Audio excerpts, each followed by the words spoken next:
Jeová.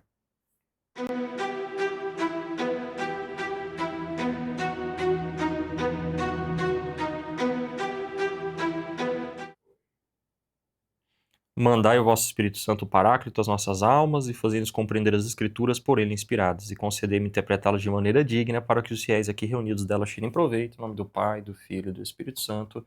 Amém. Bom dia ou boa tarde, dependendo se seja almoço ou não. Sou Carlos Neves, aqui é o Vox Fidei, o nosso clube de leitura da Sagrada Escritura. E no momento nós estamos lendo o livro dos Salmos. Sim, essas composições lindíssimas que são tão caras a nós cristãos. Lembrando que para cada salmo eu sempre estou comparando no saltério, ou seja, o conjunto de salmos organizados para serem rezados dentro da liturgia das horas, né, o ofício divino. Eu estou olhando ali as epígrafes que a liturgia das horas coloca para a gente poder ler com um sentido mais cristológico esses salmos. Então, sem mais delongas, vamos lá, porque hoje a gente tem muitos salmos, inclusive um salmo gigantesco, que é o Salmo 78, mas vamos lá, vai dar certo. Vamos começar do Salmo 76, ou 75, dependendo da sua Bíblia, se ela dividiu ou não o Salmo 9 lá atrás, né? Aí bagunçou a contagem toda aí. O Salmo 76, ele é um salmo que louva a grandeza de Deus, de que só Deus é grandioso, certo? O cabeçalho dele diz: ao maestro do coro, com instrumentos de corda, salmo de Asaf, cântico. Então a autoria está atribuída a Asaf. E nesse livro 13 a gente vai ver muitos salmos que estão atribuídos a Asaf, tá? Se no primeiro e no segundo livro a gente viu muitos salmos atribuídos a Davi, né? Não todos, mas a maioria esmagadora. Agora a gente vai ver muitos salmos atribuídos a Asaf. Né? No livro 3 apenas um salmo é atribuído a Davi, né?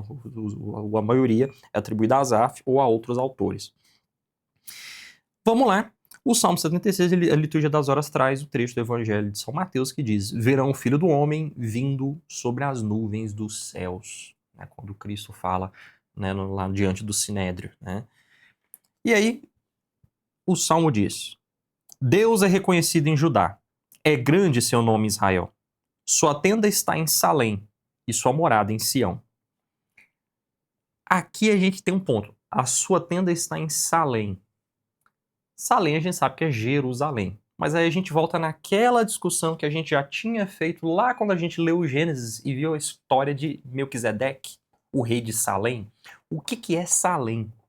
Salém é a forma primitiva do nome Jerusalém. Agora, por que é?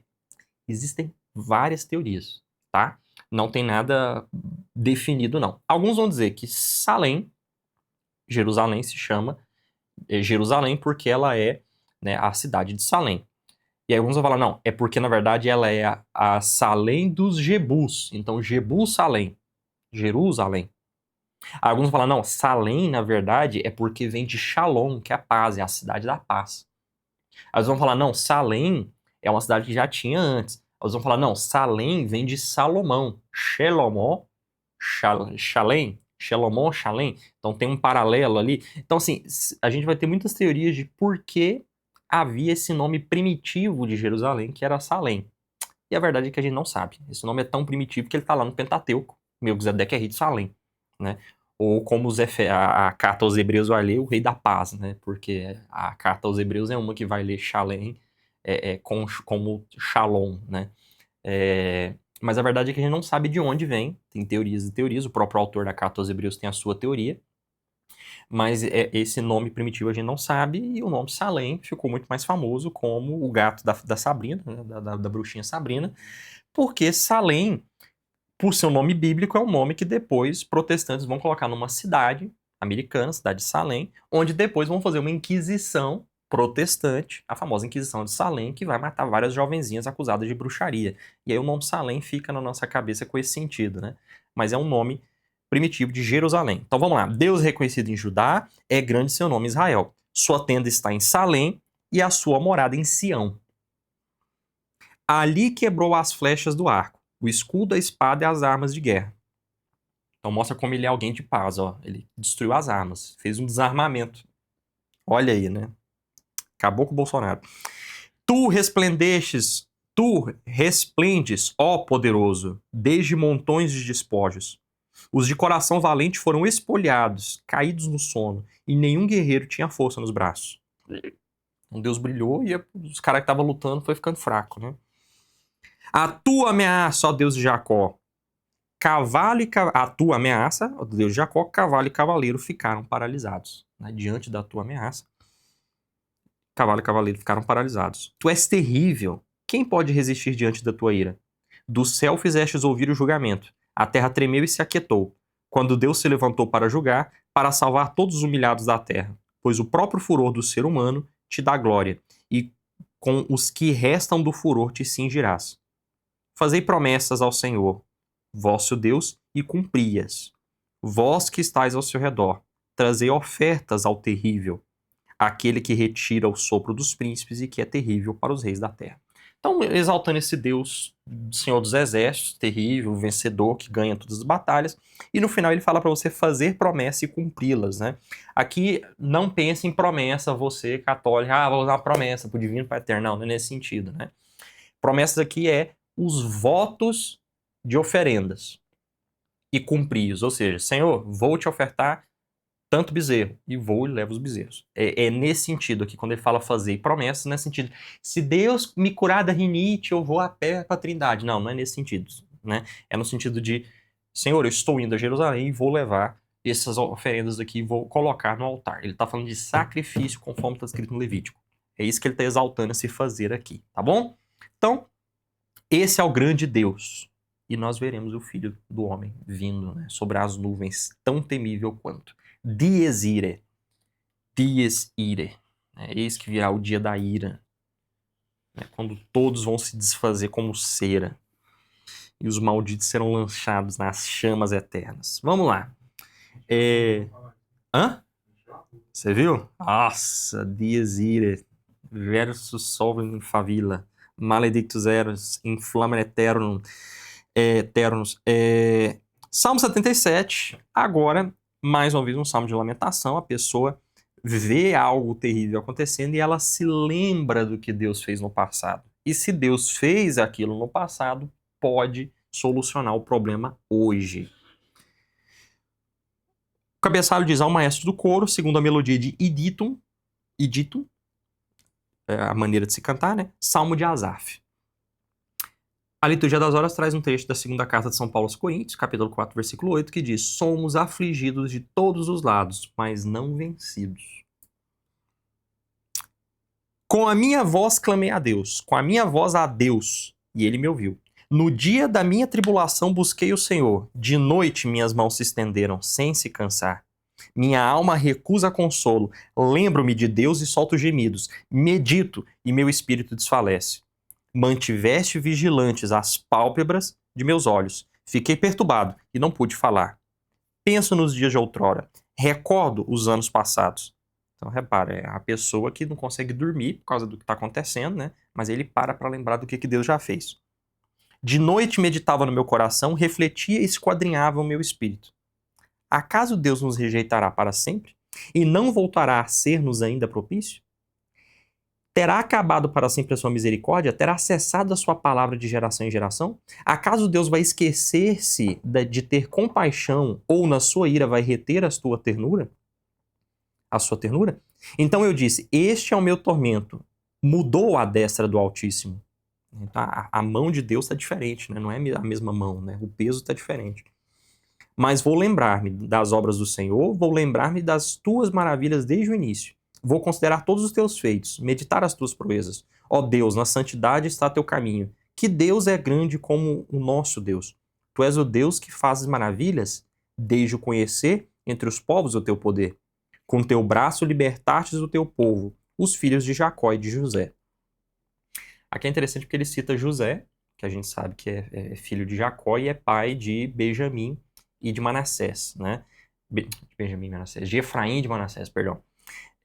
Só que aqui José, ele é entendido como o primogênito entre os irmãos dele, ou seja, ele representa toda Israel. Os filhos de Jacó e de José representam aqui todas as 12 tribos, tá? Então, com teu braço libertaste do teu povo os filhos de Jacó e de José, ou seja, toda Israel. As águas te avistaram, ó Deus, as águas te avistaram e se revolveram, os próprios abismos se agitaram. As nuvens derramaram água, as nuvens soltaram sua voz, enquanto voaram tuas flechas. Teu trovão reboou no ciclone, teus relâmpagos iluminaram o mundo, a terra se abalou e estremeceu. Então aqui ele está lembrando de todas as teofanias ali. A abertura do Mar Vermelho, né, a coluna de fogo, né, a manifestação no Sinai. Pelo mar passou teu caminho e tuas veredas na imensidão das águas. Mas teus rastros ficaram invisíveis. Como ovelhas conduzistes o teu povo pela mão de Moisés e de Arão. Lembrando o pessoal sendo conduzido por todo o deserto, junto com Moisés e Arão. Então ele recorda Deus, porque se Deus fez isso, deve tornar a fazer. E de fato faz, né? Já não seremos vencidos. Salmo 78, salmo que eu falei que é grande paca, né? Ele tem 72 versículos, pra vocês terem ideia do tamanho do bicho, né? E ele é um salmo de lamentação. Não. Pelo contrário, é um salmo que narra as glórias do Senhor. Isso mesmo. Ele é um salmo que fala da bondade de Deus e recorda toda a história da salvação. Então ele faz parecido com o do 77 aqui, ele tenta relembrar, né, o Antigo Testamento todo. E aí, o cabeçalho dele diz, poema de Asaf. A gente sabe que é a autoria. E a Liturgia das Horas traz a carta de São Paulo aos Coríntios, capítulo 10, versículo 6, a primeira carta, que diz, esses fatos aconteceram para serem exemplos para nós. Então vamos ver esses fatos que aconteceram para ser exemplos para nós. Aqui é um salmo bem didático.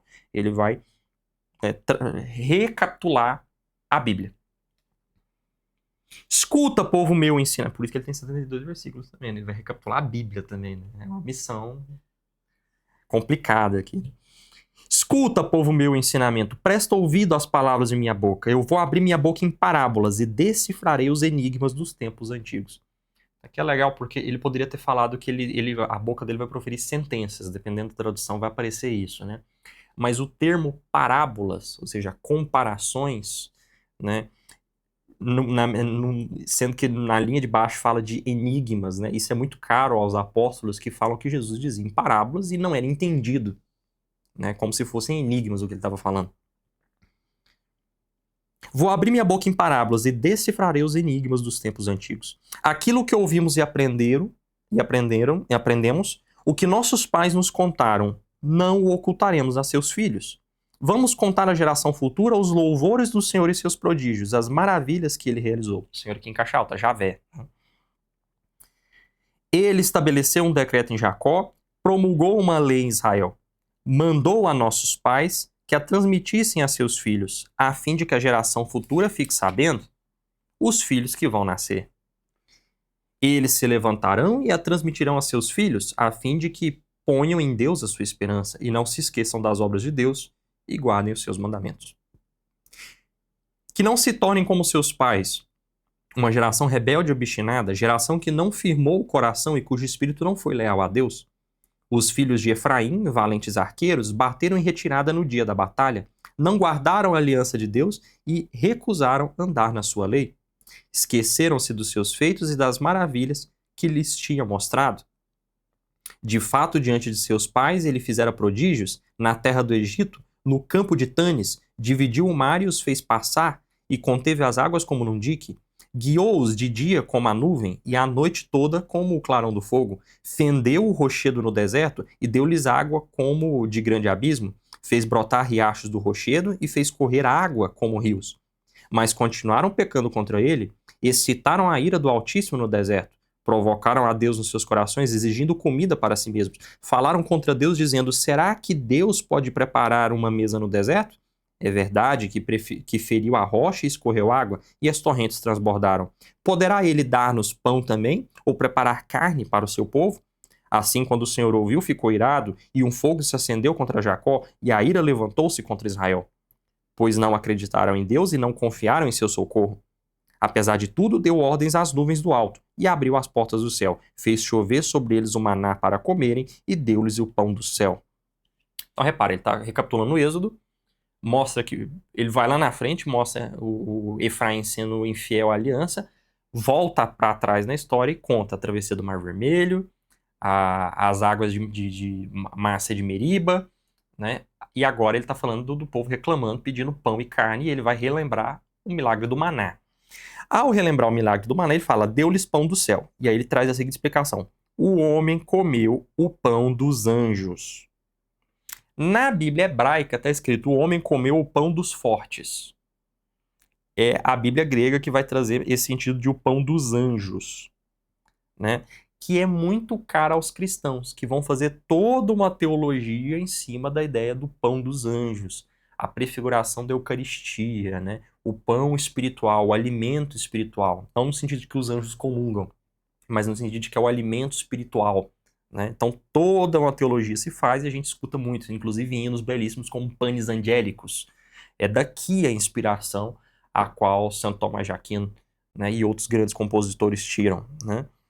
Então, ele enviou-lhes alimento em abundância, fez soprar no céu o vento leste e trouxe com seu poder o vento sul, fez chover sobre eles carne como poeira e pássaros como areia do mar, as codornizes, né?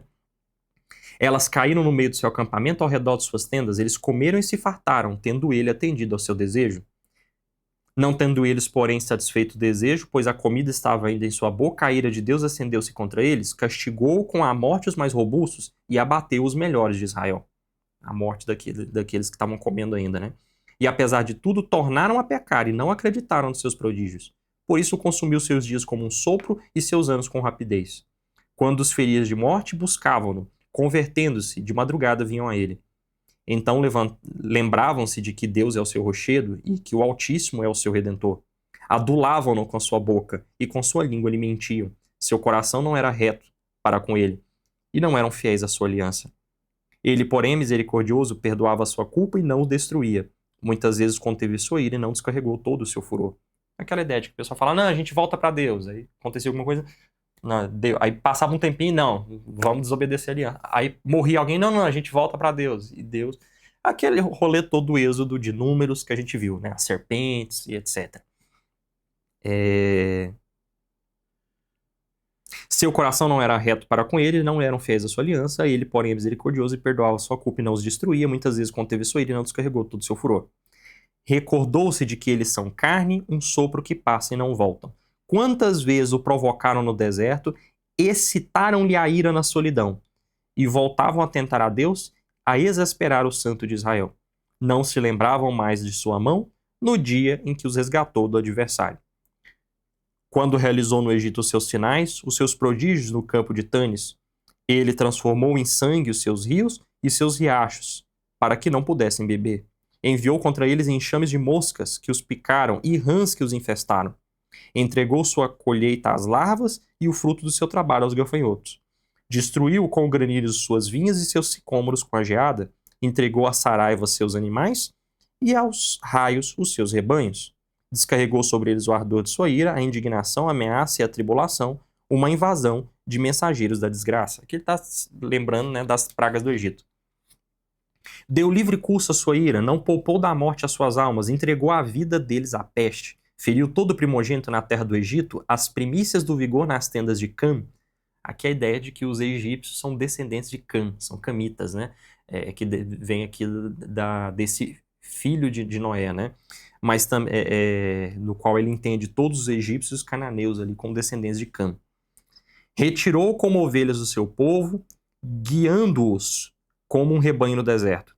Conduziu-os com segurança e não tiveram medo, enquanto o mar cobriu seus inimigos, fê-los entrar nos confins do seu santuário, até o monte da sua destra adquiriu. Expulsou diante deles as nações, dividiu a terra com o cordel da herança, e fez com que nas suas tendas habitassem as tribos de Israel. A ideia de que ele expulsou todos os cananeus e entregou aquela terra para Israel. E Israel pôde morar no seu monte, em Sião, fazer a sua capital. Mas eles tentaram e provocaram de novo ao Deus Altíssimo e não guardaram seus testemunhos. Voltaram atrás e foram infiéis, assim como seus pais. Desviaram-se como um arco enganoso. Excitaram-no a ira das suas colinas e com seus ídolos provocaram-lhe o ciúme. Então, como um arco enganoso, ou seja, é um arco que está torto, você mira, acha que acertou, mas a flecha, depois de disparada, vai fugir, vai torta, né? Até nesse sentido, eles prometeram que iam e foram tortos. E começaram a se prostituir com ídolos, ou seja, começaram a adorar outros deuses. Deus ouviu e enfureceu-se, repudiou totalmente Israel. Abandonou a morada de Silo, a tenda onde, ou Siló, dependendo da atenção, a tenda onde habitava entre os homens, e entregou ao cativeiro a sua força, a sua formosura nas mãos do inimigo. Relembrando aqui o cativeiro da Babilônia, né? E a destruição de Jerusalém. Deixou à mercê da espada o seu povo, exasperado contra a sua herança. O fogo devorou seus jovens e suas virgens não tiveram canto nupcial. Seus sacerdotes caíram à espada e suas viúvas não entoaram lamentações. Então, o fogo devorou seus jovens, o normal do jovem é ser vigoroso, ele foi consumido. As suas virgens não tiveram canto nupcial, ou seja, não casaram, não tiveram festa de casamento, né? Foram só tomadas, escravizadas, mortas, vilipendiadas, etc. Seus sacerdotes caíram à espada, o sacerdote não vai para a guerra, mas foi morto à espada. Então a guerra chegou até o sacerdote, né? E suas viúvas não entoaram lamentações. As viúvas não ficaram vivas para cantar. Morreram também. Então foi uma desgraceira, né? Mas o Senhor despertou como de um sono, como um guerreiro dominado pelo vinho, e feriu seus adversários pelas costas, infligindo-lhes uma ignomínia eterna. Então, mostrando aqui, né, que Deus estava longe, como se estivesse dormindo depois de ter tomado um vinhozinho. E aí ele acorda, ou seja, ele volta de novo à face e protege Israel quando Israel está à beira de ser extinta, né? Mas rejeitou a tenda de José e não escolheu a tribo de Efraim.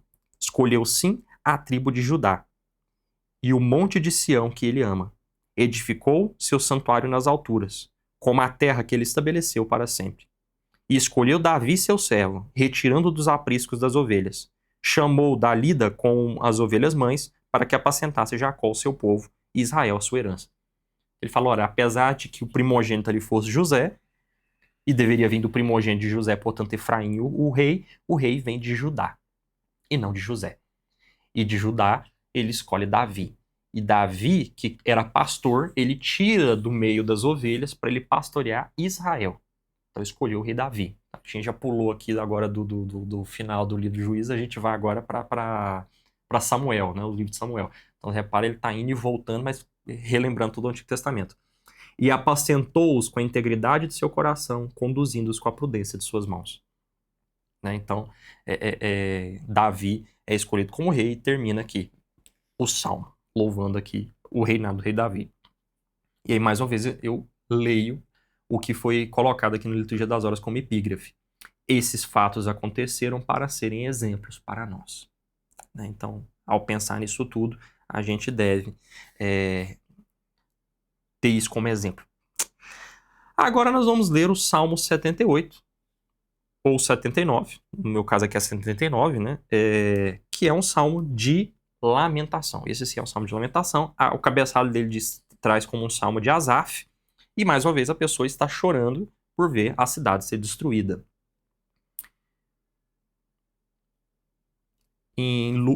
A epígrafe que a Liturgia das Horas traz é o Evangelho de São Lucas, que diz: se tu também conheces o que te pode trazer a paz. Então, vamos ver o que pode trazer a paz ao povo. Ó Deus, as nações invadiram tua herança, profanaram o teu santo templo, reduziram Jerusalém a ruínas. Deixaram as aves do céu os cadáveres dos teus servos como alimento. Então, ninguém foi enterrado, os abutres, os bichos estão vindo comer, né? A carne dos teus fiéis às feras da terra. Derramaram seu sangue como água ao redor de Jerusalém, e não havia quem sepultasse. Tornamo-nos o opróbrio dos nossos vizinhos, escárnio e ludíbrio dos que nos rodeiam. Até quando, Senhor, ficarás irado para sempre? O teu zelo arderá como fogo? Até quando, Senhor? Ficarás irado para sempre? O teu zelo arderá como fogo? Derrama tua ira sobre as nações que não te reconhecem e sobre os reinos que não invocam teu nome, pois devoraram Jacó e assolaram suas moradas. Não te relembre das culpas dos nossos pais, mas nos venha sem demora ao encontro da tua misericórdia, pois nos tornamos muito pobres. Ajuda-nos, ó Deus, da nossa salvação, pela glória do teu nome, liberta-nos. Sê propício aos nossos pecados, pelo amor do teu nome. Para que dirão entre as nações onde está o seu Deus? Manifeste-se entre as nações aos nossos olhos a vingança do sangue derramado dos teus servos. Chegue à tua presença o gemido dos prisioneiros, segundo a grandeza do teu braço. Deixa sobreviver os condenados à morte e retribui aos nossos vizinhos 7 vezes no seu regaço o ultraje com o qual te insultaram ao Senhor. Ele é um pouco imprecatório aqui, mas ele pede para que devolva ali o que foi feito 7 vezes mais, né? Que ele seja destruído, né? Pelo que ele fez com Israel. Assim nós, teu povo e ovelhas do teu rebanho, te glorificaremos para sempre, de geração em geração proclamaremos o teu louvor. Então,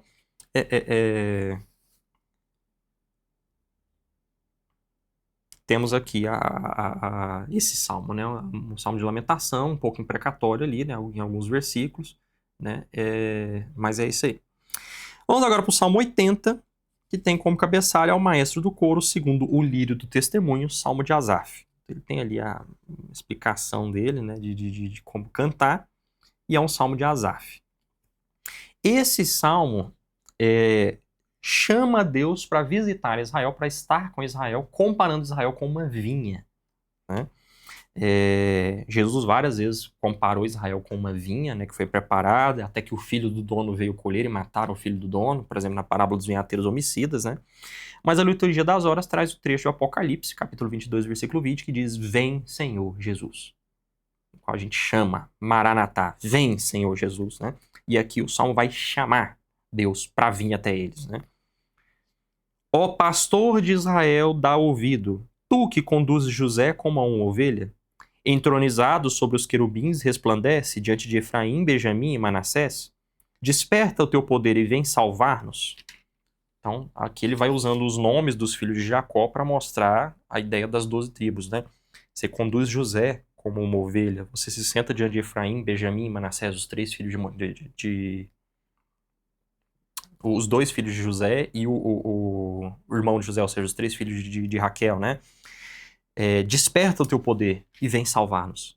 Ó Deus, faze que voltemos. Resplandece a tua face e seremos salvos. Senhor, Deus do universo, até quando permanecerás irado ante a oração do teu povo?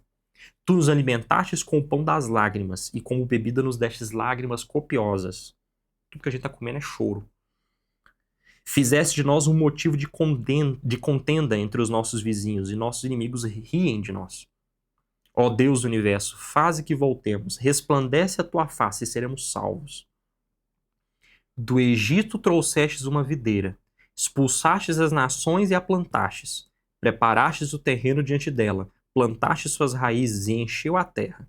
Montanhas se cobriram com sua sombra, e com seus ramos os cedros de Deus.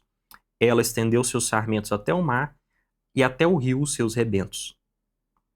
Por que destruístes a sua cerca para que a vindimem todos os que passam pelo caminho? Então, aquela ideia de que Deus teria pego uma videira, arrancado dela do Egito, tirado ali os cananeus, as nações, plantado ali, e ela estendeu até o mar e até o rio, ou seja, a extensão de Israel para além do território dela. Quando ela consegue derrotar os filisteus e chegar até o mar, e quando ela consegue submeter os moabitas e edomitas, né, até chegar ao rio Eufrates. Então é aquele território máximo ali do Império Davídico, né? Ela cresceu o máximo que podia essa videira. Mas por que o Senhor deixou destruir a cerca para que os animais entrem para destruir a videira? Porque a videira precisa ter uma cerca para os animais não virem destruir. E a cerca foi destruída, que a gente não consegue, é impossível não fazermos um paralelo com a destruição da muralha de Jerusalém, por exemplo, né? Os muros de Jerusalém, que depois vão ser reconstruídos por Esdras, né? Esdras e Neemias. Então, na verdade, os muros são construídos por Neemias, Esdras reconstrói o templo, mas enfim. Por que o Senhor permitiu? Fez de tudo por essa videira e agora vai deixar matarem a videira? Agora a videira estava tão bonita, com os ramos estendidos para tudo quanto é canto, né? Por que destruíste a sua cerca? Para que a vindimem todos os que passam pelo caminho. Devastou-a o javali do mato, e a fera selvagem nela pastou. Ó Deus do universo, volta-te. Olha do céu e vê, visita essa videira. Protege o que tua mão plantou, o filho do homem que fortalecestes para ti. Ela foi entregue ao fogo e escavada, eles perecerão ante a ameaça do teu rosto. Então, olha que interessante. Protege o que a sua mão plantou, a videira. Protege, mais uma coisa, o que a sua mão plantou? O filho do homem que fortaleceste para ti. Quem é o filho do homem? O rei de Jerusalém. O homem da casa davídica que Deus escolheu para si. Fortalece o nosso rei. Fortalece a nossa cidade. Fortalece o nosso exército, né? Então, é muito interessante Jesus chamar de o Filho do Homem, porque ele deixa bem claro que ele é o rei de Israel, né? Ele é a aliança davídica, ele é o Messias. Ela foi entregue ao fogo e escavada. Eles perecerão ante a ameaça do teu rosto. Então, apesar de que tenham queimado e escavado a vinha, aqueles que fizeram isso vão perecer diante do rosto de Deus. Esteja a tua mão sobre o homem da tua direita, sobre o filho do homem que fortalecesses para ti. Então aqui a gente vê o salmista pedindo para que Deus proteja o homem que está à direita dele. E aí no credo a gente fala aqui que Cristo está à direita do Pai. De onde vem essa ideia de que você tem que estar à direita do Pai, Cristo está à direita do Pai, Cristo é a destra, né, a destra de Deus e tal? De onde vem isso? E aí eu vou explicar aqui o sentido para vocês, né? Que está baseado no templo. A palavra direita, em hebraico, yamin, ela também pode ser traduzida como sul, aquilo que está ao sul, ou à direita. E no caso aqui, nós estamos falando do templo, onde mora Deus. E o que nós temos ao sul do templo? À direita de Deus.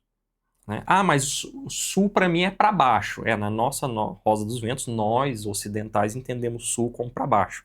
Mas como é a mesma palavra, o hebraico, né, o hebreu, ele entende sul como direita. Tá? Então, o que você tem ao sul? À direita de Deus, o palácio do rei. Quem está à destra do templo? Quem está no palácio. Se Deus está no templo e o rei está no palácio, e à direita do templo está o palácio, então o rei está à direita de Deus. Então, essa é a simbologia, né? Então, quando nós dizemos que Cristo está à direita de Deus Pai, não é que ele está literalmente sentado, porque não tem como Deus Pai não se senta num lugar, né? A coisa é muito metafísica para a gente lidar. É no sentido de que ele é o protegido de Deus. E por que ele é o protegido de Deus? Está fazendo uma referência à geografia de Jerusalém, no qual o rei era o protegido de Deus porque ele estava à direita do templo, ele estava ali coladinho na casa de Deus. Certo? Então, esteja sua mão sobre o homem da tua direita, sobre o filho do homem que fortaleceste para ti. O rei. De ti não mais nos afastaremos, tu nos farás viver e nós invocaremos o teu nome. Senhor, Deus do universo, faze que voltemos, resplandece a tua face e seremos salvos. Ele termina evocando aqui né, esse Deus que vai vir para salvá-los. E aí é essa ideia de o filho do homem, se referindo à linhagem davídica, ao rei, o rei que virá, o rei que é o protegido da mão direita de Deus, esse rei que é essa presença de Deus, é que vai servir, né, de linguagem para descrever o Messias, que é de linhagem davídica, que vai resgatar o povo e do qual Ezequiel tanto fala, do filho do homem. O filho do homem que vai vir. Então toda a profecia ela está embebida primeiro num realismo davídico. Tá? E é isso. O próximo salmo ele é um salmo que foi pensado para ser cantado nas festas, em especial na festa das tendas. Tá? Então ele é um salmo festivo, né? Ele é um salmo de celebração, cantada ali nas luas novas e nas luas cheias. Né? As luas novas de cada mês, especialmente a lua nova específica da colheita, que é a festa das tendas, e nas luas cheias de cada mês, especificamente a lua cheia do primeiro mês, que é a festa da Páscoa. Né? Então se tinha muito isso, de celebrar as luas cheias e as luas novas. A lua no ápice no céu e lua nenhuma no céu, né? Se celebrava isso no calendário lunar e você tinha uma lua nova específica, que era da festa das tendas, e uma lua cheia específica, que é a festa da Páscoa. Por isso que a Páscoa é móvel, né? Porque que a festa da Páscoa todo ano muda de lugar, né? Porque a festa da Páscoa, aí tem gente que vai falar, não, mas é porque ela precisa ser 40 dias depois do Carnaval. Não, o Carnaval não é a referência é a Páscoa. A Páscoa precisa ser ditada de acordo com o calendário lunar. E o nosso calendário ele é solar, o gregoriano. Então o que a gente faz? A gente olha a lua cheia. Então tem uma lua cheia específica do ano. Para nossa não é a primeira lua cheia do ano, né? Mas acho que é a quinta lua cheia do ano, que bate com a primeira lua cheia do calendário lunar, né? E aí, quando bate essa lua, o domingo mais próximo é o domingo de Páscoa. Aí, uma vez que a gente define o domingo de Páscoa, a gente soma 40 dias para trás e cria a quarta-feira de cinzas e a quaresma, né? E quando eu falo 40 dias, eu não estou contando os domingos, que não entram na contagem, nem a Semana Santa, que não entra na contagem, né? E aí, com isso, você cria o tempo da quaresma, a quarta-feira de cinzas marca o começo e o carnaval um dia antes, né? Então, são datas que mexem, tá vendo? A troca de lugar todo ano. E você soma 50 dias depois, cria ali a oitava da Páscoa, a festa da Ascensão, né? 7 dias depois. Depois, 50 dias depois você tem a festa de Pentecostes, que é a festa das tendas, né?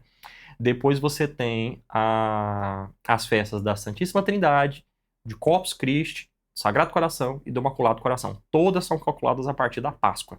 Então, na medida em que a Páscoa anda no nosso calendário, porque ela é de outro calendário, ela não é do nosso, né?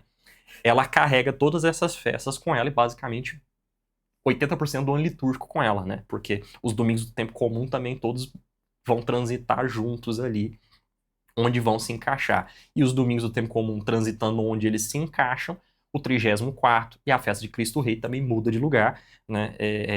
Ficando só uma partezinha ali, que é o Natal e o Advento, que não mexe, porque é focado numa data específica criada por nós. Então, enfim, a lua, a festa da lua é importante, esse salmo fala isso. Isso tudo era só para contextualizar isso, perdão. Vamos lá. Ao maestro do coro, segundo os lagares, Asaf. Ele não fala nem de Asaf, mas é Asaf, né? Então, o Salmo 81, ele é um salmo que vai falar disso. E aí, a liturgia das horas, quando pega o Salmo 81, ela vai trazer um trecho da carta aos Hebreus, capítulo 3, versículo 12, que diz: Cuidai, irmãos, para que não se ache em alguns de vós um coração transviado pela incredulidade. Né? Então, vamos louvar a Deus nas festas solenes com esse coração. Exultai em Deus nossa força, aclamai o Deus de Jacó, entoai o salmo, tocai o tambor, o saltério harmonioso com a cítara, tocai o chofar na lua nova e na lua cheia, no dia da nossa festa. Se referindo à festa das tendas e à festa da Páscoa. Pois lembrando que o rei fazia banquetes toda lua cheia, toda lua nova na casa, no castelo, então tinha as festas menores, né? Pois é de preceito em Israel, uma determinação do Deus de Jacó. Ele o deixou como decreto para José, quando saiu da terra do Egito. Ouvi uma linguagem que eu não conhecia. Então, louvai, porque esse é o preceito do Deus de Israel, bendito seja o Deus de Israel. Opa, peraí, eu ouvi uma voz que eu não conhecia. E a voz que ele não conhecia é a voz de Deus. E Deus vai dizer: livrei seu dorso dos fardos, suas mãos depuseram o cesto. Na tribulação me invocastes e eu te livrei. Eu te atendi na escuridão da tempestade e junto às águas de Meriba te provei. Escuta, meu povo, e te admoestarei. Ah, Israel, se apenas me escutasses, não haverá no meio de ti um Deus estranho, e não adorarás um Deus estrangeiro, pois eu sou o Senhor teu Deus. Senhor aqui em caixa alta. Que te fiz subir da terra do Egito. Abre bem a boca, e eu a encherei. No entanto, meu povo não escutou a minha voz. Israel não me deu atenção. Por isso entreguei-o à dureza de seu coração, que sigam seus próprios planos. Ah, se meu povo me tivesse ouvido, se Israel tivesse andado em meus caminhos. Em pouco tempo eu teria humilhado seus inimigos e teria voltado minha mão contra os que o atribulavam. Os inimigos do Senhor lhes seriam submetidos, e isso duraria para sempre. Eu o alimentaria com a flor do trigo e com o mel do rochedo fartaria. Ou seja, para o resto do salmo, quem está falando é Deus. E Deus fala: olha, eu tirei a escravidão de você, eu tirei o fardo das suas costas, eu tirei o cesto pesado da sua mão. No dia que você estava atribulado, você me chamou. E no meio da escuridão da tempestade, eu te escutei. E lá nas águas de Meriba, eu te provei. Está se referindo ao Êxodo, né? Então escuta. Ai, se você me escutasse. Quem me dera que você me escutasse. Que não exista um Deus estranho no seu meio. O maior pecado de todos é adorar um Deus estranho. Porque eu sou o Senhor que te fez sair da terra do Egito. Abra a boca, eu vou te dar comida, eu vou te dar o seu sustento. Confia. Mas você não quis ouvir. Eu te entreguei para a dureza dos seus planos, mas quem me dera que vocês tivessem me escutado. Então, eu humilharia todos os seus inimigos e te protegeria para sempre. Te alimentaria com a fina flor do trigo e com o mel do rochedo fartaria. Né, o mel mais puro de todos. Eu te protegeria. Mas você não ouviu. Que pena. E é interessante a gente ver que isso tudo é um salmista dizendo que ele ouviu Deus falar isso numa música que, em tese, é para ser cantada nas festas solenes. Então você pensa, você tá lá celebrando a passagem de Deus e você tem uma música no qual Deus fala: você lembra daquele dia que eu te salvei? Pois é, quem me dera se você continuasse me seguindo para eu te proteger, mas já que você não me segue, vou te abandonar. É forte, né? É um salmo que leva para reflexão aqui, né? Parece não combinar com a festa solene, mas ele é um salmo para festa solene, como o próprio nome dele diz: tocai, né, o chofar na lua nova e na lua cheia. Então, esse é o salmo da festa das tendas, o salmo 81. Né, que não seja encontrado no meio de vocês incredulidade. Ah, se meu povo me escutasse. Ah, se meu povo confiasse em mim. Agora nós vamos para um salmo que tem como cabeçalho Salmo de Asaf. Então, mais um salmo atribuído a Asaf, um salmo no qual Deus vai julgar o povo. Deus está no meio da Assembleia Divina, aquela ideia, né, de que antigamente você tinha a ideia, né, nas mitologias, que você tem um Deus principal que rege um conselho de deuses menores. Inclusive o mormonismo ainda bebe nisso, né? Mas você tinha essa ideia mitológica antiga ali. E aí a virada de chave do povo hebreu, né? Eles pegam essa linguagem e trocam os deuses pelos anjos. E Deus continua sendo um único Deus, mas ele tem um conselho ali, né? O próprio livro de Jó fala desse conselho no qual Satanás vem falar com Deus, né, e tal. A gente vê muito essa ideia, né, de Deus no seu conselho ali. E o salmista, ele bebe dessa linguagem para fazer um louvor de como Deus julga todos os poderosos, né?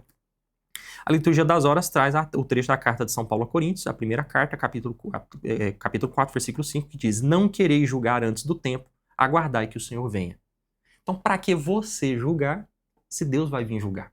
Não julga antes da hora não, filho. Deixa que Deus julga, né? Isso aqui não é proibido de ser dito na internet, porque se tem uma coisa que o influencer católico gosta é de julgar os outros, né? Que beleza. Vamos lá. Deus preside a Assembleia Divina. No meio dos deuses, profere o seu julgamento. Então aqui a palavra deuses pode ser traduzida como anjos, no sentido que eu falei aqui, mas também pode ser dito no sentido, pode ser traduzido como juízes, tá? Por quê? Os juízes, né, eles eram chamados de deuses. A gente viu mais de um salmo que faz isso, e o próprio Jesus fala: por que eu me falo que eu sou filho de Deus e vocês falam que eu sou herege? Não está escrito nos salmos, vós sois deuses? Jesus cita esses salmos, né, para dizer isso, né? Os juízes, como eles tinham o poder de mudar a vida dos outros, de acordo com seus testemunhos, eles eram chamados de deuses. Poderosos, que aí muitas bíblias vão traduzir como poderosos, para evitar a palavra deuses, né? Mas eles eram deuses nesse sentido. E isso, para a teologia da deificação do cristianismo, isso é muito forte, porque, de fato, quando somos batizados e nos tornamos povo de reis, profetas e sacerdotes, nós nos tornamos juízes, ou seja, nós nos tornamos deuses. Nós somos deuses, nós somos deificados. É esculpido em nós a imagem do Filho. Agora, o que nós precisamos fazer? Deixar essa imagem atingir sua plenitude e não atrapalhar o Espírito Santo que está moldando essa imagem. A santidade não é seguir o manual de regra ou... né? Não. É não atrapalhar o Espírito Santo a moldar essa imagem, a deificar-nos, porque nós somos deuses. Então, esse deuses que está aqui, no qual Deus profere esse julgamento, podem ser os anjos, se a gente pensar nesse sentido de tribunal celestial, mas também podemos ver Deus no meio dos seus juízes, ou seja, entre todos os juízes, ele é o juiz dos juízes. Entendeu? Esses dois sentidos que você pode traduzir aí. Então, Deus preside a Assembleia Divina, no meio dos deuses, profere o seu julgamento. E aí ele vai proferir, agora Deus vai falar: até quando julgareis iniquamente e favorecereis as causas dos ímpios? Julgai em favor do indigente e do órfão, fazei justiça ao humilhado e ao pobre, livrai o pobre e da mão dos ímpios arrancai o indigente. Então por isso que faz sentido a gente entender como juízes, e não só como os anjos, porque ele está dando uma bronca de que esses juízes, esses deuses, não julgam corretamente. E ele está dando um sabão. Por que vocês estão ficando do lado do rico? Nossa, que Deus comunista esse aqui, né? Porque a gente esquece, né, que a Bíblia o tempo inteiro fala de justiça social. E aí a gente fica com esse papinho aburguesado nosso de que não, né? Olha aqui, que absurdo, né? Julgar em favor do indigente e do órfão, fazer justiça ao humilhado e ao pobre, livrai o pobre e da mão dos ímpios arrancai o indigente. A gente prefere pensar, não, mas eu gosto de pobre, a Igreja Católica é a maior instituição caritativa do mundo. Então eu não preciso fazer nada, porque eu faço parte da Igreja Católica, portanto o que a Madre Teresa de Calcutá está fazendo lá na Índia, eu estou fazendo também. Não, você não tá. É a Madre Teresa de Calcutá que está fazendo lá na Índia. Ah, mas é a Igreja Católica que está fazendo. Então, filho, mas você não está fazendo. Né? Então, existe um aburguesamento por beber da ideia liberalista, materialista, protestante dentro do catolicismo que cria essa noção de direita, né, que existe bastante aqui nos católicos brasileiros, viu? Essa ideia de não precisa mexer com pobre, né? Esse negócio de pobre, de ajudar pobre é coisa de comunista, né? A gente não fica falando de pobre, vamos falar da alma, vamos falar de virtude, vamos falar, né, de crescer na fé. Eu vou só rezar aqui, eu não tô nem aí pro pobre. Deus mandou um sermão aqui, ele proferiu no meio da sua assembleia o seu julgamento. Porque estive com fome e não me deste comer, estive com sede e não me deste beber, estive nu e não me vestistes, fui peregrino e não me acolheste na sua casa, estive preso e não foste me visitar. Deus não está preocupado com uma fé individual, no qual você cresce com as suas virtudes fechadinho no seu mundo, na igrejinha que você vai, comunga e vai embora e volta para casa e fica na internet rezando terço com suas imagenzinhas de santo e você está justificado. Se você não julga em favor do indigente e do órfão, se você não faz justiça ao humilhado e ao pobre, se você não cuida do estrangeiro e da viúva, do órfão e do pobre, você está no sal. Nós estamos no sal. Não se esqueçam disso, gente. Né? Não se esqueçam disso. Né? Os pobres não são da esquerda. Os pobres não são de comunista. Tá? E o materialismo da esquerda é nocivo, mas o materialismo da direita também, porque eles são materialismo. Não cria essa fé aburguesada. Isso não é católico. Eles, porém, não sabem nem entendem, andam nas trevas e abalam-se todos os fundamentos da terra. Eu disse, vós sois deuses e filhos do Altíssimo, todos vós. Então, vós sois Deus e filhos do Altíssimo, todos vós. É nesse ponto aqui que Jesus rebate. Fala, por que eu, quando me chamo filho de Deus, vocês falam que eu sou herege? Mas não está escrito, vós sois Deus e filhos do Altíssimo, todos vós? Então, Jesus joga essa aqui para cima dos fariseus, né? Como homens, porém, morrereis, e como qualquer um dos príncipes caireis. Levanta-te, ó Deus, e julga a terra, pois todas as nações são tuas. Ele termina reafirmando, olha, vocês são os filhos de Deus, mas vocês vão morrer. Não que Deus venha julgar os poderosos que se acham poderosos, porque diante de Deus ninguém é. Terminou aqui o Salmo, é um Salmo denso, apesar de pequenininho, né? Vamos agora para o Salmo 83, que é um Salmo que tem o seu cabeçalho, o cântico é um Salmo de Asaf. Esse Salmo aqui, né? Ele não consta na liturgia das horas, por ser um pouco imprecatório, né? Mas ele é interessante porque ele recapitula algumas batalhas que a gente viu no livro de Juízes. Então, vamos conferir. Ó Deus, não repouses, não fiques calado, não permaneças inerte, ó Deus, pois teus inimigos esbravejam. E os que te odeiam levantam a cabeça. Contra o teu povo perverteram seus planos e conspiraram contra aqueles que escolheste para ti. Eles dizem, vamos dispersá-los como nação para que não se relembre mais o nome de Israel. De fato, unânimes tramaram e estabeleceram uma aliança contra ti. Então, ele está falando, ó, veio o nosso inimigo, ele planejou acabar com a gente e começou a destruir tudo. O senhor precisa vir fazer alguma coisa. Quem são esses inimigos? São aqueles que fizeram uma aliança entre eles para acabar com a gente. E quem são eles? Agora ele vai listar os inimigos de Israel. As tendas de Edom e os ismaelitas. Moabe e os agarenos. Gebal, Amon e Amaleque. E a Filisteia, com os habitantes de Tiro.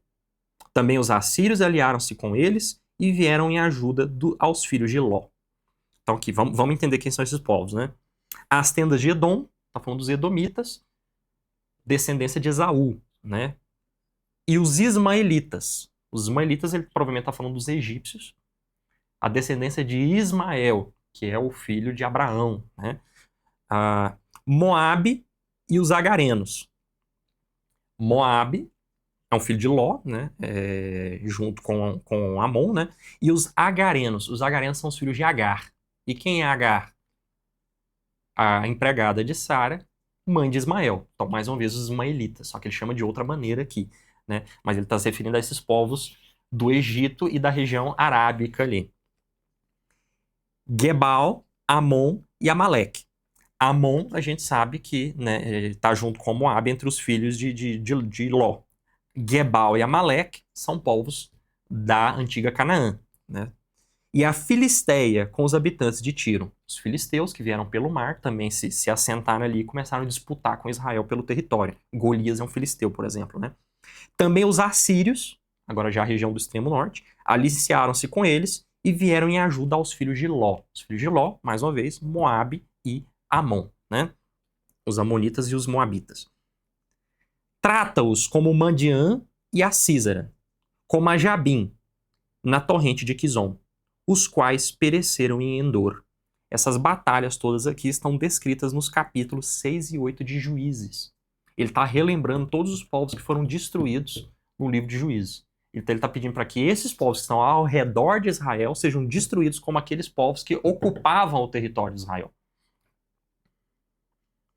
Os quais pereceram em dor e se tornaram como o esterco sobre a terra. Trata seus chefes como a Oreb e Zeb, como a Zeb e Sálzama, todos os seus príncipes, os quais disseram, vamos apossar-nos como nossa herança das passagens de Deus. Aqui, mais uma vez, os príncipes, né, desses locais que foram descritos em Juízes, que foram destruídos. Basta conferir o capítulo 7 e 8 de Juízes, vocês vão ver esses povos lá. Vamos apossar-nos da nossa herança. Ó meu Deus, faze deles um redemoinho, uma palha dispersa pelo vento, como o fogo que queima a mata e como a labareda que devora os montes. Assim os perseguirás como a tua tempestade. E com o teu furacão os amedrontarás. Cobre seus rostos de vergonha e hão de buscar o teu nome, Senhor. Envergonhem-se, perturbem-se para sempre, pereçam confundidos. E saibam que o teu nome é o Senhor, que tu és o Altíssimo sobre toda a terra. Aqui o Senhor em caixa alta, né, para que eles saibam que o seu nome é Javé e que o Senhor é Altíssimo em toda a terra. Então você vê, é basicamente um salmo dele pedindo para que Deus aniquile povos específicos, né? Então é um salmo que a liturgia das horas não viu tanta a utilidade para a oração, né? Mas está aqui na Sagrada Escritura. E é aquela coisa, né? A prova de que a igreja nunca mexeu na Bíblia.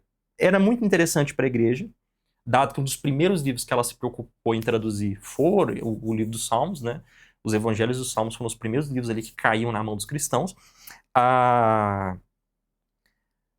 Não convém esses salmos aqui. A igreja podia simplesmente arrancar eles e sumir com eles lá no começo, né? E a igreja preservou desse jeito, por mais incômodo que seja. Ela só tirou do texto litúrgico, mas está aqui. Então, assim, por quê? Porque a igreja não altera a escritura. Isso é uma falácia, né, maluca, teórica da conspiração. Mas, enfim. Vamos para o Salmo 84, né, que é um salmo de lamentação, né, de alguém que sente saudade do templo. Ou seja, ele está em exílio e sente saudade do templo. O cabeçalho dele traz ao maestro do coro, conforme os lagares, o salmo dos filhos de Coré. Então, mais uma vez, lembramos aqui, tinha tempo que a gente não vê essa autoria, né, esse clã, né, dos coreitas, né, que compunham vários salmos, desde a corte do rei Davi. Então, esses coreitas, esse clã, se manteve compondo mesmo no período do cativeiro, né? Fizeram esse salmo que é cantado pelo maestro do coro, segundo a melodia de Os Lagares. A liturgia das horas traz para a gente um texto da carta aos Hebreus, capítulo 13, versículo 14, que diz: não temos aqui cidade permanente, mas estamos à procura daquela que está para vir. Então, o desejo do sujeito aqui por Jerusalém, a gente vai ler como o nosso desejo pela Jerusalém celeste, que é o céu. Vamos lá. Quão amáveis as tuas tendas, ó Senhor do Universo! A minha alma anseia e desfalece pelos átrios do Senhor. Meu coração e minha carne exultam pelo Deus vivo. Pois até o pardal encontra uma casa, e a andorinha um ninho onde põe seus filhotes. Os teus altares, Senhor do Universo, meu Rei e meu Deus. Felizes os que moram na tua casa. Continuamente eles te louvam. Feliz aquele cujo auxílio vem de ti, e que em seu coração prepara subidas. Passando por um vale árido, convertem-no em manancial, pois a chuva da manhã os revestirá de bênçãos. Eles prosseguem com vigor sempre crescente, e o Deus dos deuses é visto em Sião. Então, mostrando aqui que a pessoa vai atravessando o deserto, mas pega toda uma paisagem bonita e consegue chegar no templo para adorar a Deus. Eu queria estar nessa situação. Pensa o salmista. Senhor, Deus do universo, ouve a minha oração. Presta ouvidos, ó Deus de Jacó. Olha para nós, ó Deus, nosso escudo. Volta os olhos para a face do seu ungido. Porque é melhor um só dia nos teus átrios do que 1000 longe deles. Estar no limiar da tua casa, meu Deus, é melhor do que morar nas tendas dos ímpios. Só o escudo é Deus, o Senhor, e ele, o Senhor, dará graça e glória, não privará de seus bens os que caminham com integridade, Senhor do universo, feliz é aquele que confia em ti. Então, repara, vale muito mais a pena viver um dia só na casa de Deus do que 1000 fora da casa de Deus. Então, eu quero ir para o templo, eu quero ir para Jerusalém. Que saudade disso. Né? Ele está sofrendo aqui o exílio, né? E se a gente ler, nós somos também degredados filhos de Eva, né? Também somos pessoas que vivemos no exílio, nesse vale de lágrimas. Né? Então, que saudades da Jerusalém Celeste, né? Que saudades do céu. Salmo 85. Agora, o Salmo 85, ele é um salmo, né, no qual Deus vem e salva seu povo. Ele já é um salmo mais otimista, né? Mas ele fala de Deus vir salvar o seu povo. É um salmo de ação de graças pelo fim do exílio. Então, acabou e nós vamos voltar para casa agora. Bendito seja esse Deus que veio finalmente ao nosso socorro, né? O cabeçalho dele traz ao maestro do coro, Salmo dos filhos de Coré. Então, sabemos que quem compôs foram os coreitas e é para ser cantado pelo maestro do coro, né? A liturgia das horas traz uma frase de Orígenes, já falei dele no episódio passado, né? No Salvador, caído por terra, Deus abençoa a sua terra. Olha que bonito. No Salvador, caído por terra, Deus abençoa a sua terra. Então, se Cristo tropeçou ali com o peso da cruz, né? A terra agora foi toda abençoada. Fostes propício, Senhor, à tua terra. Mudastes o cativeiro de Jacó. Perdoastes a maldade do teu povo. Encobriste todos os teus pecados. Reprimistes toda a tua ira. Desististe do furor de tua indignação. Restaura-nos, ó Deus, nosso Salvador. Afasta de nós a tua ira. Continuarás sempre irado contra nós ou estenderás a tua ira de geração em geração? Porventura não tornarás a dar-nos vida para que teu povo se alegre em ti? Mostra-nos, Senhor, a tua misericórdia e dá-nos a tua salvação. Escutarei o que disser Deus, o Senhor. Ele anunciará a paz ao seu povo e aos seus fiéis, aquele que de coração se converteram. Sim, a sua salvação está perto dos que o temem, para que habite a sua glória em nossa terra. A misericórdia e a fidelidade que encontram, a justiça e a paz se beijam. A fidelidade brotou da terra e a justiça olhou lá do céu. Pois o Senhor dará o que é bom, e a nossa terra produzirá o seu fruto. A justiça andará diante dele, e seus passos marcarão o caminho. Ele termina mostrando, a gente volta e Deus restabelece toda a ordem, né? Então, um salmo bem festivo. Nós vamos agora para o Salmo 86, que é um salmo de confiança em Deus. É alguém que está passando por dificuldades, mas confia muito em Deus. Esse salmo tem como cabeçalho oração de Davi. Este é o único salmo de todo o livro 3 do livro dos Salmos que é atribuído ao rei Davi. É o único salmo desse livro que é atribuído ao rei Davi, né, aqui no meio. Né? Então, reparou que a ordem deles está bem aleatória. A gente estava com um monte de salmo de Davi, depois um monte de salmo de Asaf, aí começou uns salmos de Coré, e agora a gente vai para um salmo de Davi no meio, e depois volta para mais salmos de Coré. Então, está bem misturado aqui. Né? Mas vamos lá. Esse salmo, Liturgia das Horas, traz como epígrafe a segunda carta de São Paulo aos Coríntios, capítulo 1, versículo 3 e 4, que diz: Bendito seja o Deus que nos consola em todas as nossas aflições.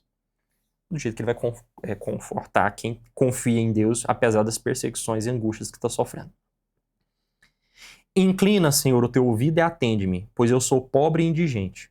Guarda minha alma, pois eu sou fiel. Salva o teu servo que espera em ti, meu Deus. Tem piedade de mim, Senhor, porque o dia todo clamo a ti.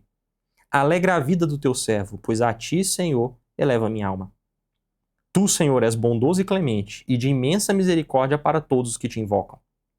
Presta ouvido, Senhor, à minha oração, e escuta a voz da minha súplica. No dia da minha tribulação clamo por ti, pois tu me atendes. Ninguém se assemelha a ti entre os deuses, Senhor, e não há nada como as tuas obras. Todas as nações que fizestes virão e se prostrarão diante de ti, Senhor, glorificando o teu nome.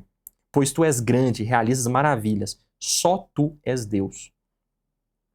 Ensina-me, Senhor, o teu caminho, e fiel a ti caminharei. Mantém íntegro o meu coração, para que eu tema o teu nome.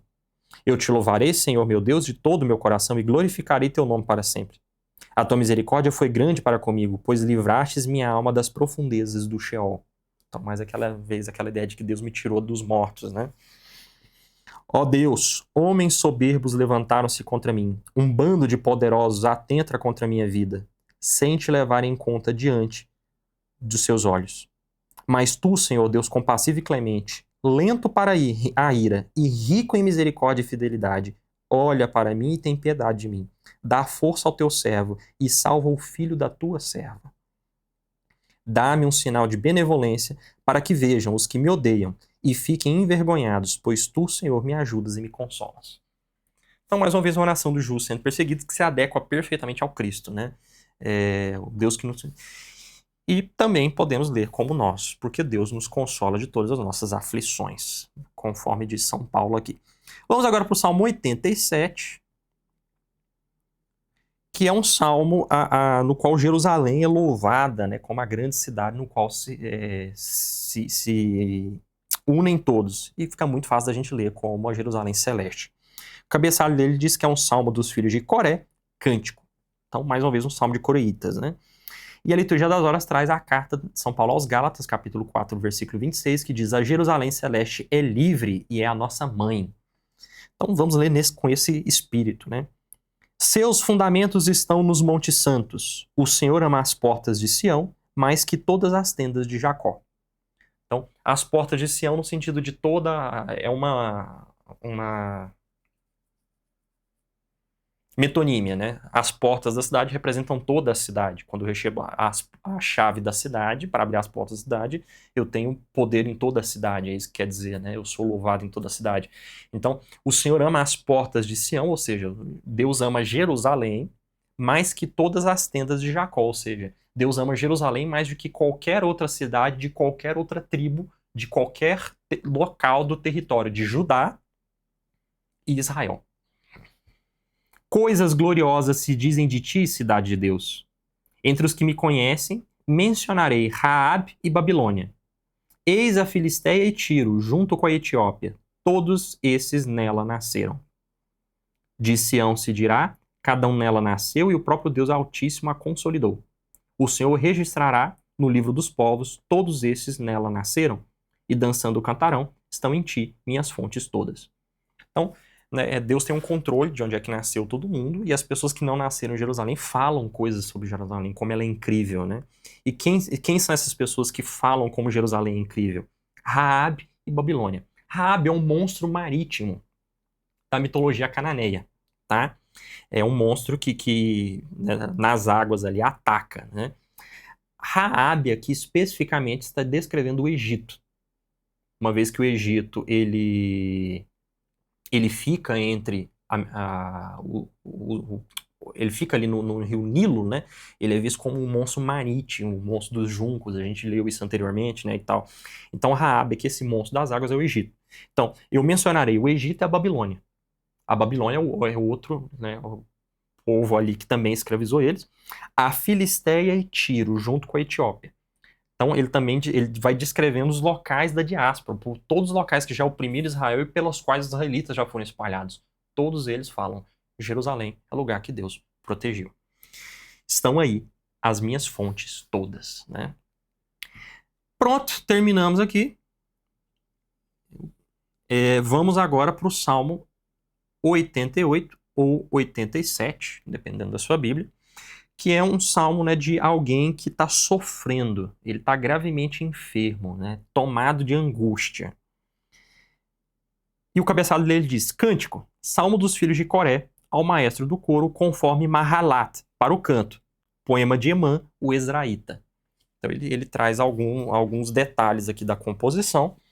E esse salmo, na liturgia das horas, vai trazer para a gente o Evangelho de São Lucas, capítulo 22, versículo 53, que diz: esta é a hora e a hora do poder das trevas. Então aqui a gente tem uma referência direta ao Cristo no Horto das Oliveiras, no Getsemane. Então esse homem que está doente, sofrendo aqui, pedindo para que Deus se lembre dele, pode ser lido como o Cristo que está agonizando. Vamos ver. Senhor, Deus da minha salvação, clamo dia e noite diante de ti. Chegue à tua presença a minha oração, inclina o teu ouvido à minha súplica. Minha alma está saturada de males, e minha vida aproximou-se do Sheol. Sou contado entre os que descem à cova, e tornei-me como um homem sem força, abandonado entre os mortos, como os feridos que dormem nos sepulcros. Deles não mais te lembras, pois estão separados de tua mão. Tu me lançastes à cova mais profunda, em lugares tenebrosos e na sombra da morte. Sobre mim pesa o teu furor, tuas ondas todas impelistes contra mim. Afastaste para longe meus conhecidos, de mim fizestes uma abominação para eles. Eu estou trancado, sem poder sair, e meus olhos amorteceram pela aflição. Tenho clamado a ti, Senhor, o dia todo, levantando para ti as minhas mãos. Então, repare, é alguém que está sofrendo, e que até os conhecidos fugiram dele, né? E aí ele levanta as mãos e clama ao Senhor. Acaso fazes milagres para os mortos? Levantam-se as sombras para te louvar? Acaso alguém no sepulcro proclamará a tua misericórdia? Ou na tua fidelidade no lugar da ruína? Ou a tua fidelidade no lugar da ruína? Serão acaso conhecidos nas trevas os teus prodígios e a tua justiça na terra do esquecimento? Mas eu, Senhor, continuo clamando a ti. De manhã já te encontro a minha oração, para que o Senhor repeles minha alma escondendo de mim a sua face? Eu sou pobre e estou morrendo, desde a minha juventude. Suportei os teus pavores e fiquei desorientado. Sobre mim passaram tuas iras e os teus terrores me aniquilaram. Cercaram-me como água o dia inteiro, todos juntos me rodeiam. Afastaste de mim amigos e companheiros, meus conhecidos são as trevas. É essa hora o poder das trevas. Só tem as trevas agora. Os meus amigos fugiram. E eu tô sozinho.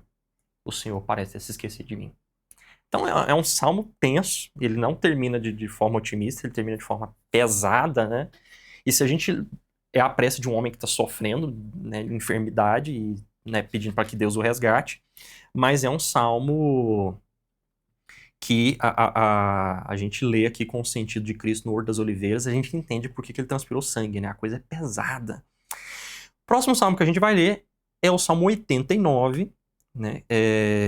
Que vem no cabeçalho, que é um poema de Etan, o Ezraíta. Então, a gente sabe aqui que tem a composição desse sujeito. Antes ele tinha feito ali uma collab, né, com os filhos de Coré. Aqui a composição é 100% dele. É um salmo um tanto extenso, tem 53 versículos, né?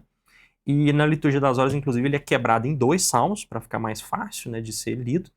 E ele traz, portanto, 2 epígrafes. A primeira de Atos dos Apóstolos, que diz: conforme prometera da descendência de Davi, Deus fez surgir um Salvador, que é Jesus.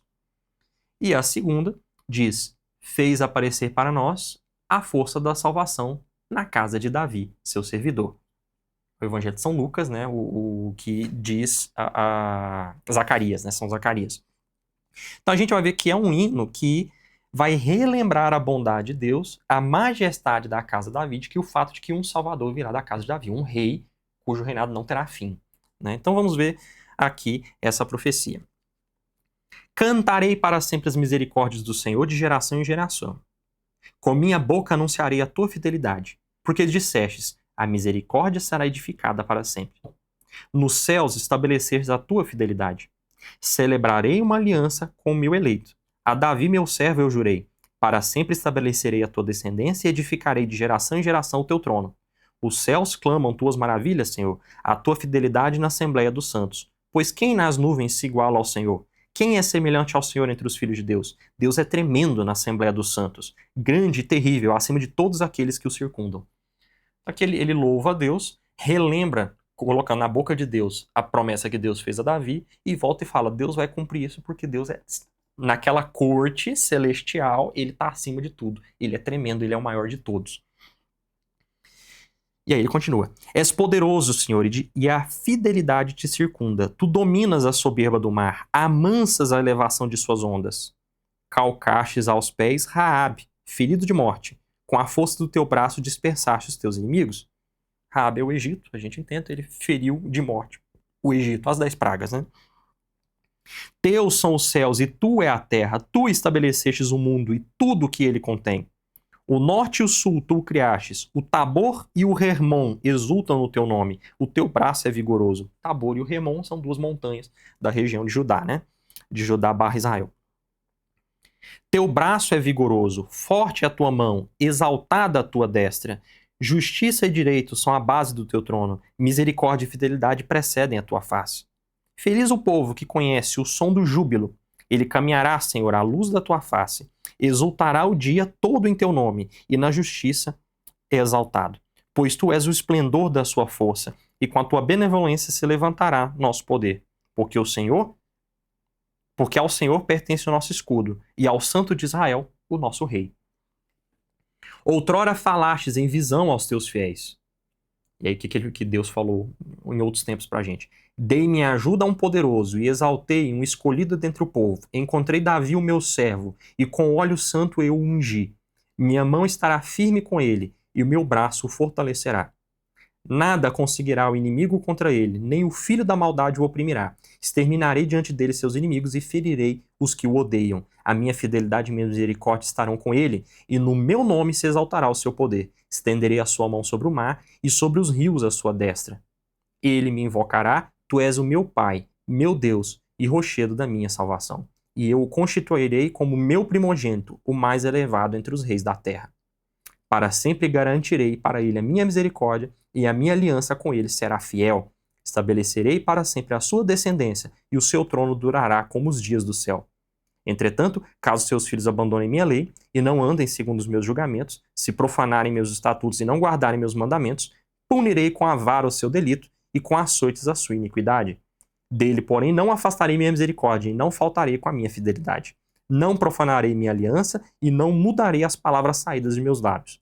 Uma vez, para sempre, jurei por minha santidade, a Davi não mentirei. Sua descendência permanecerá para sempre, e seu trono estará como o sol na minha presença, e como a lua que subsiste para sempre, testemunha fiel no céu. Tá aqui, ainda tem mais um restinho de sal, mas só porque encerrou a parte que Deus fala, a gente vê mais uma vez ele firmando a promessa dele a Davi, falando que a descendência de Davi vai durar para sempre. Para comparar isso, ele evoca mais uma vez que vai mantê-lo como o sol e a lua. A gente já viu essa metáfora ser utilizada em outros salmos, né? E ele fala que este filho, por mais que o povo seja infiel, se o povo for infiel, ele vai açoitar o povo, mas não vai voltar atrás na promessa desse filho. Esse filho vai ficar para sempre. E esse filho vai ser feito como o primogênito dele, o mais elevado dos reis da terra. Esse primogênito vai chamar Deus de meu pai. Então, ao mesmo tempo, a gente sabe uma promessa muito clara do Cristo. Porque o primogênito, quando alguém é feito primogênito entre os reis da terra, o que isso quer dizer, né? O primogênito ele tem o direito, né, de coordenar os outros, liderar os outros. A primogenitura na antiguidade, ela coloca o sujeito como responsável pelos demais. Então, falar que o filho do rei vai ser o primogênito entre os reis da terra é dizer que ele coordena todos os reis da terra. De que ele vai ser o responsável por todos, de que ele é o líder de todos. Então, fica muito claro aqui, quando nós estamos falando do primogênito de Deus, que é o Cristo, que nasce na casa de Davi. Então, é muito claro aqui a profecia do Cristo e desse Messias que virá. Isso é muito interessante. Mas vamos lá. No entanto, tu o repelistes e rejeitastes. Ficastes irado contra teu ungido. Infligistes aliança com teu servo. Profanastes até o chão a sua coroa. Destruístes todos os seus muros. Reduzistes a ruínas as suas fortificações. Saquearam-no todos os que passam pelo caminho, e ele tornou-se o escárnio dos seus vizinhos. Exaltastes a mão direita dos que humilham e enchestes de alegria os seus inimigos. Aqui ele está falando, né, do fim aparente da dinastia davídica e da destruição de Jerusalém, né, diante de Nabucodonosor. Desviastes o fio da sua espada e não o sustentastes no combate. Pusestes fim a seu esplendor e derrubastes por terra o seu trono. Abreviastes os dias da sua juventude e o cobristes de vergonha. Até quando, Senhor? Ficarás para sempre escondido? Arderá sua indignação como fogo? Lembra-te de quão breve é a minha existência. Acaso criastes em vão todos os filhos dos homens? Qual é o ser humano que vive sem ver a morte e que livra sua alma do poder do Sheol? Onde estão as suas misericórdias de outrora, Senhor, como jurastes a Davi pela tua fidelidade? Lembra-te, Senhor, do vexame dos teus servos. Guardo no meu peito as injúrias de muitos povos, com as quais os teus inimigos, Senhor, ultrajaram os passos do teu ungido. Bendito seja o Senhor para sempre. Amém. Amém. Então aqui a gente vê o sujeito que fala, olha, Deus fez essa profecia toda e agora Jerusalém está destruída. Cadê o Messias? Cadê o filho prometido de Davi, que ficaria no trono para sempre? Cadê o filho do homem? Então é um salmo bem messiânico. Ele espera que o Messias venha restabelecer Jerusalém. Ele espera que Deus se mantenha fiel ao que ele prometeu. E aí, no versículo 53, ele diz, bendito seja o Senhor para sempre, amém, amém, que a gente sabe que é a fórmula para indicar que acabou o livro. Acabou o terceiro livro dos Salmos e nós vamos começar o quarto livro dos Salmos, que vai dos Salmos 90 até 106, é o quarto livro dos Salmos. Então já estamos no quarto, são 5, já estamos caminhando para o final, hein? Do Pentateuco Davídico. E hoje nós vamos ler só o primeiro, só para ficar aquele gostinho do quarto livro, né? Que é o Salmo 90, tá? Não é o Salmo 91, que a sua tia evangélica sabe de cor, tá? Que é um salmo atribuído inclusive a Moisés. É o Salmo 90 só. Esse fica para o próximo episódio, tá bom? Esse salmo aqui, ele é um salmo de alguém, né, que compara quanto Deus é grande e quanto o homem é pequeno. E é um salmo atribuído, inclusive, a Moisés. Eu tinha falado do Salmo 90, que é ao abrigo do Altíssimo e tal, mas esse salmo aqui ele é atribuído a Moisés. Ele é de criação mosaica, tá? Esse Salmo 90 ou 89, dependendo da sua Bíblia. E esse salmo de Moisés, que vai falar de quanto Deus é eterno, mas o homem é frágil, ele traz como cabeçalho súplica de Moisés, homem de Deus. Moisés é chamado aqui de homem de Deus, a gente sabe que é um epítome que poucos na Bíblia têm. E a Liturgia das Horas traz a carta de São Pedro, a segunda carta de São Pedro, capítulo 3, versículo 8, que diz: para o Senhor, um dia é como 1000 anos e 1000 anos como um dia. E a gente vai ver Moisés repetir essa mesma coisa, e essa expressão mosaica fica na nossa cabeça durante todo o Pentateuco ali. Não é à toa que muitos vão ler aquelas pessoas de dias longevos dessa maneira, né? A partir dessa chave aqui de interpretação, porque está dentro do contexto mosaico. Mas vamos lá. Senhor, tem sido o nosso refúgio de geração em geração. Antes que os montes nascessem, a terra e o mundo fossem gerados, desde sempre e para sempre tu és Deus. Fazes o ser humano voltar ao pó e dizes, voltai, filhos dos homens, pois 1000 anos, ante os teus olhos, são como o dia de ontem que passou, como um turno de vigília na noite. Sobretudo acampamentos tem os turnos de vigília, a pessoa acorda para ficar acordado de olho, né? Então, o tempinho de ronda, de turno ali, de quem fica 1 hora acordado, né? Para Deus, 1000 anos parecem durar isso aí.